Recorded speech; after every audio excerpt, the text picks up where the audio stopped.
लेकिन उसी गांव में पुलिस का खौफ मंडराता रहता है। वहां का इंस्पेक्टर जगमोहन चौहान है।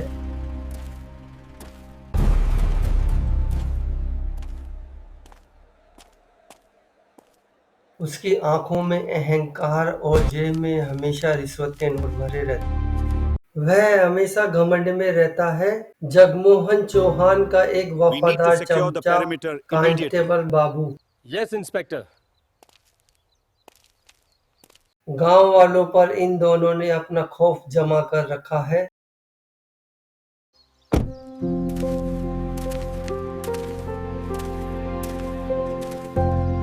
इसी गांव में एक महिला कलेक्टर थी जिसका नाम हर्षिता पांडे था। वह लोहे जैसी सख्त लेकिन उतनी ही नरम दिल की थी। I will not tolerate this corruption. Ragini, Tell me, how can I help you? Collector के जीवन में एक ही व्यक्ति था जो उसका सहारा थी। वह थी उसकी बुजुर्ग दादी। दादी का नाम कमला देवी था। कमला देवी हर शनिवार को मंदिर जाती थी। वह मंदिर में हर शनिवार को भंडारा करती थी। उनके हाथों से बना खाना गरीबों का एक त्योहार होता था।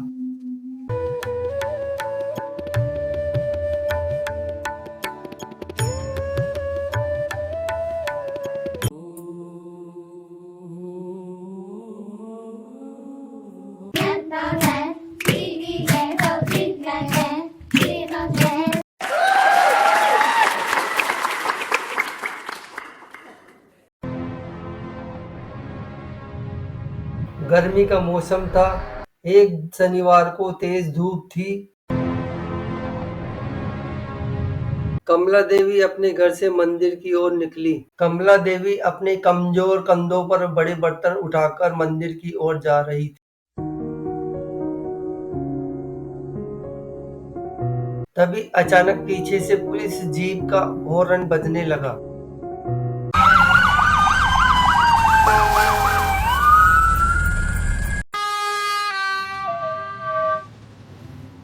जीप में से my बाबू God! चीखा, अरे हट बुढ़िया, रास्ता साफ कर। Get out of my sight! कमला देवी घबरा गई। बाबू गुस्से से जीप से उतरा। You will listen to me or else! उसके बर्तन डगमगाने लगे और खिचड़ी का पूरा बर्तन सड़क पर गिर गया। सड़क गंदा करेगी क्या बुढ़िया? किसने दिया है तुझे ये हक?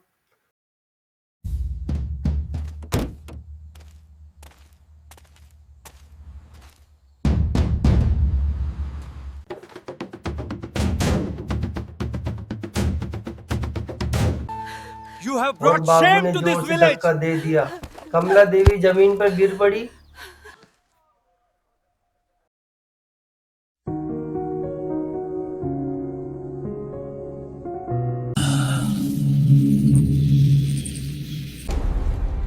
आसपास के लोग दहशत में खड़े होकर देख रहे थे।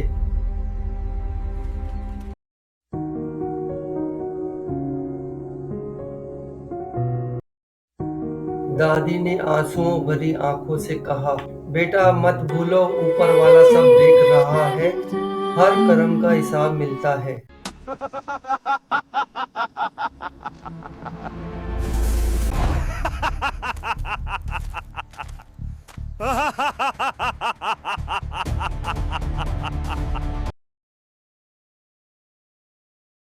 जगमोहन चौहान जीप से उतरा और ठहाका मारकर बोला, चल बाबू, चल बाबू, छोड़ छोड़ इनकी इनकी बकवास। बकवास। ऐसी औरतें रोज मिलती है। गाड़ी धूल उड़ाती हुई आगे की ओर चली गई।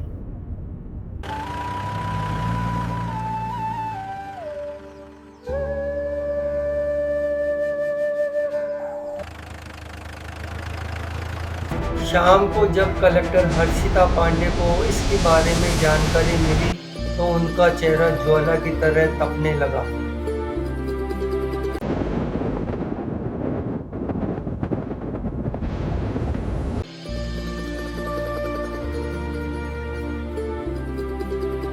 उन्होंने दादी का हाथ पकड़ा और कहा, I promise to carry your strength forward. I will not let you down. दादी, अब यह लड़ाई बदले की नहीं, न्याय की होगी। और मैं कसम खाकर मैं कहती हूँ प्रतिज्ञा कि करती इस हूँ कस्बे की जमीन गवाह कि मैं बनेगी। अपने लोगों की रक्षा करूंगी।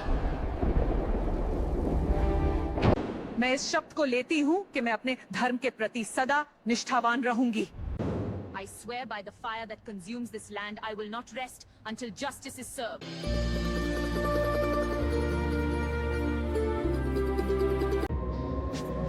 हर्षिता पांडे ने उसी रात गुप्त जांच बैठाई। फाइलें खुली तो काला सच बाहर आया। उन दोनों की फाइलें निकाली। 3 महीने में 5 रिश्वतखोरी के केस है, फर्जी एनकाउंटर है।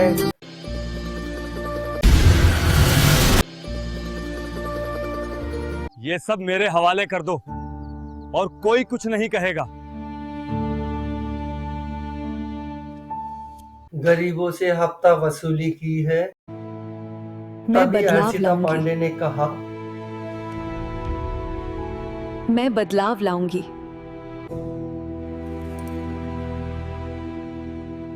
न्याय मेरे लोगों के लिए किया जाएगा। मैं इस दुनिया में अपने सपनों के लिए लड़ूंगी, चाहे कितना भी गर्म हो जाए ये रास्ता। मैं ये प्रतिज्ञा करती हूँ कि मैं अपने संघर्ष को नहीं छोड़ूंगी, बल्कि इसके साथ लड़ूंगी तब तक न्याय नहीं मिल जाए।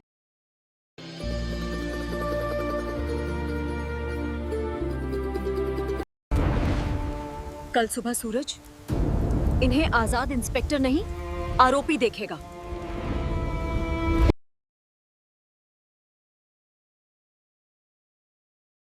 अगले दिन थाने में भीड़ जमा हो गई।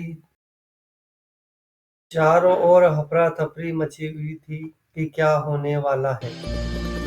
हर्षिता पांडे दरवाजा धक्का मारकर अंदर की ओर आई। उसको देखकर सन्नाटा छा गया। हर्षिता पांडे को देखकर जगमोहन खड़ा हो गया। नमस्ते मैडम, किस खुशी में पधारी हो?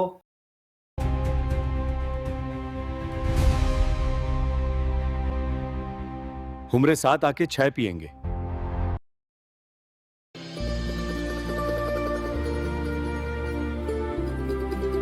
हर्षिता पांडे की आवाज बिजली की तरह गिरी। खबरदार, जो मुझे हाथ लगा तो।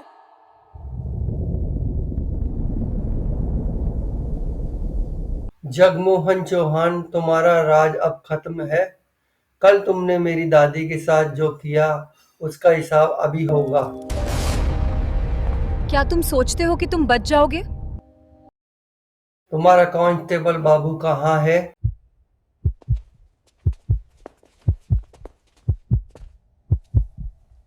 चलो। नहीं, मुझे मत ले जाओ। 2 पुलिस वाले उसको पकड़कर लाए। जल्दी चलो और आवाज मत करो। हर्षिता पांडे को देखकर उसके हाथ पांव कांपने लगे।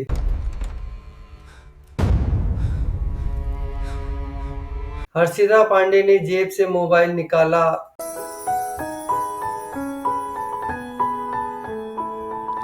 और वीडियो चलाया। अब तो सब कुछ साफ हो वहां गया। के स्थानीय लोगों ने अलग अलग जगह पर दुकानदारों से रिश्वत लेते हुए वहां की वीडियो रिकॉर्डिंग भी हर्षिता पांडे को भेजते थे।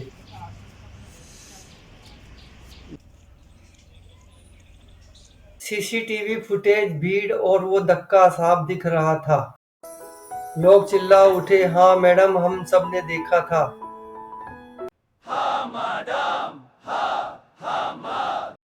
हर्षिता पांडे ने जोर से गरजते हुए ऊंची आवाज में बाबू से कहा, तुम पर बुजुर्ग के साथ बदसलूकी का केस दर्ज होता है। ये गलती तुम्हारी थी जगमोहन।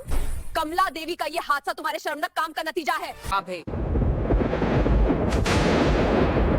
और जगमोहन चौहान, रिश्वत और अत्याचार के सारे सबूत मिल चुके हैं।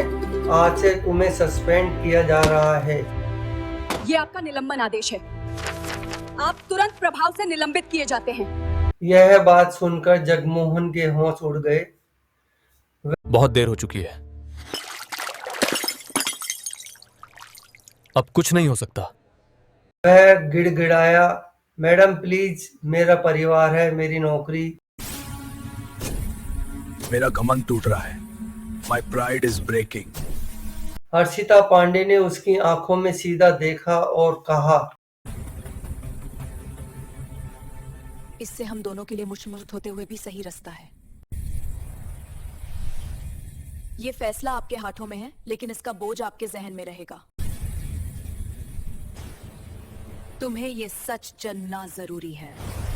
अब तुम लोगों को अपना अपना परिवार याद आ रहा है।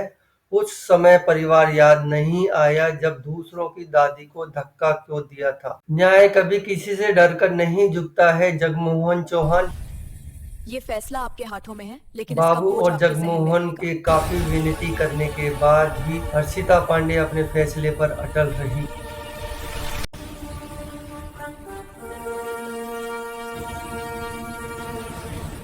उस दिन आगे बढ़ो। बाबू को हथकड़ी लगाकर जेल भेज जल्दी दिया चलो। गया।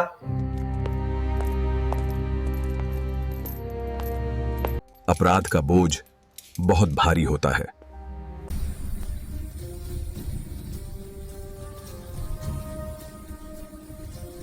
और जगमोहन चौहान को निलंबन का लेटर थमा दिया गया। मेरा करियर। वहां पर उपस्थित भीड़ ने हर्षिता पांडे के फैसले पर सभी ने तालियां बजाई। कुछ हफ्तों के बाद कोर्ट का फैसला आया। बाबू को 2 साल की सजा और जगमोहन को भ्रष्टाचार के केस में जेल हो गई। कमला देवी ने हर्षिता पांडे का हाथ पकड़कर कहा, बिटिया मैंने बदला नहीं मांगा था, बस न्याय, और आज न्याय मिल गया है। हर्षिता पांडे की आंखों में चमक थी। दादी यही तो मेरा काम है, लोगों का विश्वास जीतना। I wanted justice, not revenge.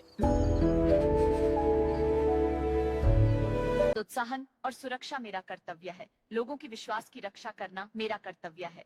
Court के इस फैसले के बाद शिवनगर की गलियों में अब एक ही नाम गूंजता था, कलेक्टर हर्षिता पांडे, न्याय की प्रतिमा।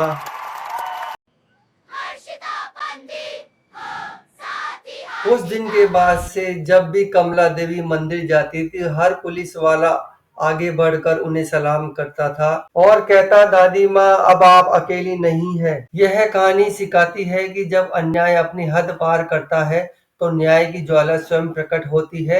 यह कथा आपको साहस और ईमानदारी और सच्चे न्याय की शक्ति पर विश्वास दिलाती है। यह कहानी आपको अच्छी लगी हो तो चैनल को सब्सक्राइब कीजिए, लाइक कीजिए और कमेंट्स कीजिए।